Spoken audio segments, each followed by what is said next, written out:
तुम्ही पाहताय राज्यातील शेतकऱ्यांसाठी आजच्या महत्त्वाच्या ठळक बातम्या। कलम 51 बनले शेतकऱ्यांसाठी फास, मुख्यमंत्र्यांकडे कलम रद्दची मागणी, सावकारग्रस्त शेतकरी समितीचा आक्रमक पवित्रा। 2014च्या कायद्यातील कलम 51 हे शेतकऱ्यांसाठी गळपाट ठरत असून या कलमामुळे सावकार व शासकीय अधिकाऱ्यांविरुद्ध खटला दाखल करण्याची तरतूद नसल्याने कायदा निष्प्रभ मानला जात आहे। गंगापूर कृषी उत्पन्न बाजार समितीमध्ये राडा, कांदा लिलावानंतर व्यापाऱ्यांकडून दरात बदल, शेतकरी संतप्त, पदाधिकाऱ्यांकडून दखल। बांधकाम कामगारांनाही 60 नंतर पेन्शन, मंडळाकडे सलग 10 वर्षे नोंदणीकृत कामगारांना लाभ होणार।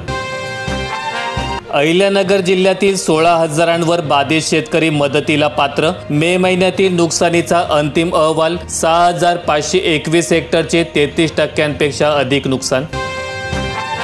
केळीप्रमाणे पपईलाही अनुदान द्या, मनरेगा अंतर्गत लाभ, मुख्यमंत्री फडणवीसांकडे जिल्ह्यातील लोकप्रतिनिधींची मागणी। युरियाचा बेसुमार वापर रोखण्यासाठी धोरण बदला, खत उद्योगाची केंद्र सरकारकडे आग्रही मागणी। सर्वात स्वस्त किंमत असल्यामुळे देशात युरियाचा वापर बेसुमार वाढत असून स्फुरद आणि पालाशचा वापर घटतोय। ही स्थिती बदलण्यासाठी युरियाच्या अनुदान धोरणात बदल करावा, अशी आग्रही मागणी खत उद्योगाने केंद्र सरकारकडे केल्याची माहिती आहे। पुणे जिल्ह्यात आणखीन 8 साखर कारखान्यांवर जप्तीचा हातोडा, FRPचे 57 कोटी 32 लाख रुपये थकीत, साखर आयुक्त सिद्धाराम साठीमल यांच्याकडून कारवाईचे आदेश। पुणे जिल्ह्यात पावसाचे थैमान, खडकवासला धरणातून नदीपात्रात पाण्याचा विसर्ग सुरू, अनेक भागातील रस्ते जलमय, जनजीवन विस्कळीत। छत्रपती संभाजीनगर जिल्ह्यात रोहयोच्या 1,354 कोटींच्या अनुदानाला ब्रेक लागला, केंद्राकडून कामांवर आक्षेप, कामे थांबल्याने लाभार्थ्यांची ओरड। गावात पाऊस कधी होणार, शेतकऱ्यांना थेट मोबाईलवर मिळणार हवामानाची अपडेट। बदलत्या हवामानामुळे शेतीमध्ये संकट वाढतात, पाऊस कधी होईल, किती प्रमाणात होईल याची माहिती नसल्याने शेतकऱ्यांचं आर्थिक नुकसान होत असते। यावर तोडगा काढण्यासाठी केंद्रीय कृषी मंत्रालयाने एक महत्त्वपूर्ण निर्णय घेतलाय। देशभरातील शेतकऱ्यांना त्यांच्या फार्मर आयडीच्या आधारे त्यांच्या क्षेत्रातील सुस्पष्ट हवामान माहिती थेट मोबाईलवर मिळणार आहे। पहिली दुसरीच्या वेळापत्रकात हिंदीसह 3ऱ्या भाषेचा समावेश, पुन्हा नव्या वादाची ठिणगी, आता हिंदी शिकवणे क्रमपात्र। आता होऊ शकेल अर्ध्या एकर जमिनीची ही विक्री, किमान प्रमाणभूत क्षेत्राची अधिसूचना प्रसिद्ध, हरकती मागवल्या। बियाणे कीटकनाशक कायदा कडक करणार, कृषी मंत्री शिवराजसिंह चौहान यांची माहिती, शेतकऱ्यांच्या तक्रारी वाढल्या। धाराशिव जिल्ह्यात अद्याप 75,000 शेतकरी वंचित, पीक विम्यांच्या भरपाईकडे लक्ष, 19,167 शेतकऱ्यांनी भरला होता पीक विमा। माहूर तालुक्यातील बहुतांश शेतकऱ्यांवर दुबार पेरणीचे संकट, 75% पेरणी झाल्यावर कृषी अधिकाऱ्यांना जाग आली। आनंदाची बातमी, शेती नुकसानीची वाढीव दराने भरपाई मिळणार, अवकाळीचे वाटप सुरू, सातारा जिल्ह्याचा 790 कोटींचा प्रस्ताव। भोकरदन तालुक्यातील पिंपळगाव रेणुकाई परिसरात नीलगायींमुळे पिकांचे नुकसान, वन विभागाने कारवाई करण्याची शेतकऱ्यांची मागणी। मागेल त्याला सौरपंप योजना दारी, पण सौरपंप येईना घरी, पैसे भरल्यानंतर 4 महिने होऊन देखील सौर शेतीच्या बांधापर्यंत पोहोचेना, शेतकरी चिंतेत। खाऊच्या पानाला उठाव कमी, दर दबावात, कोकणात पावसामुळे बाजारपेठा बंद, एका डागाला 3,500 रुपयांपर्यंतचा दर। आज मध्य महाराष्ट्र आणि कोकणला अतिवृष्टीचा इशारा, मान्सूनने 75% देश व्यापलाय, गत 24 तासांमध्ये घाटमाथ्यांवर विक्रमी पाऊस।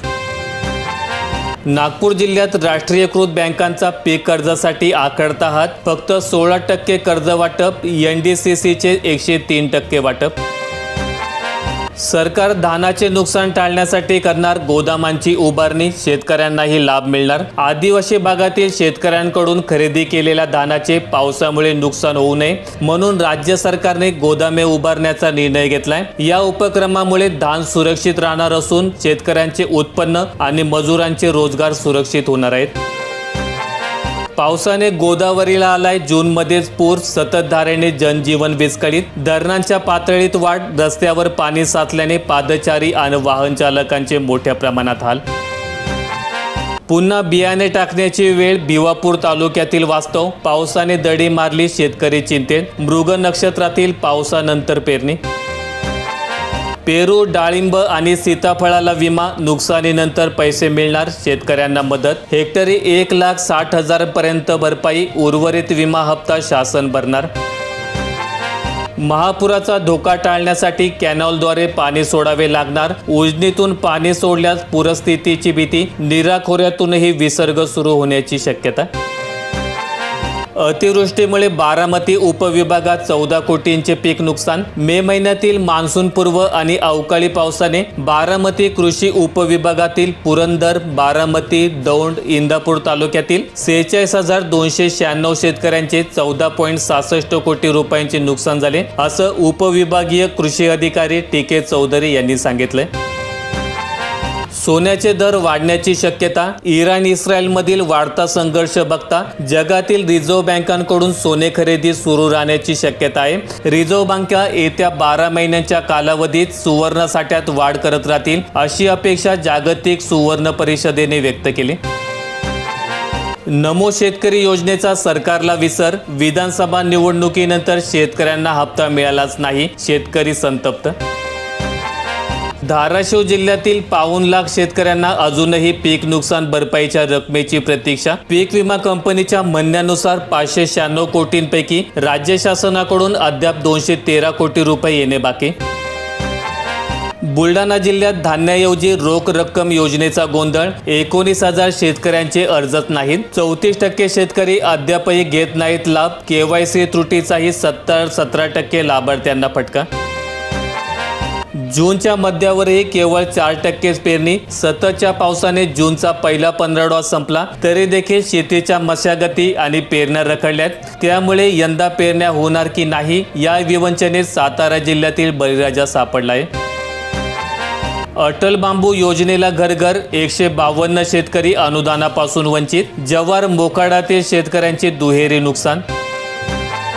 राज्यात आता लाडक्या बहिणींच्या पतसंस्थांचे जाळे वाढणार. महिलांच्या नागरी सहकारी पतसंस्था नोंदायचा शासनाचा निर्णय. राज्याच्या महिला व बाल विकास सहकार विभागाच्या सहकार्याने नवीन उपक्रम.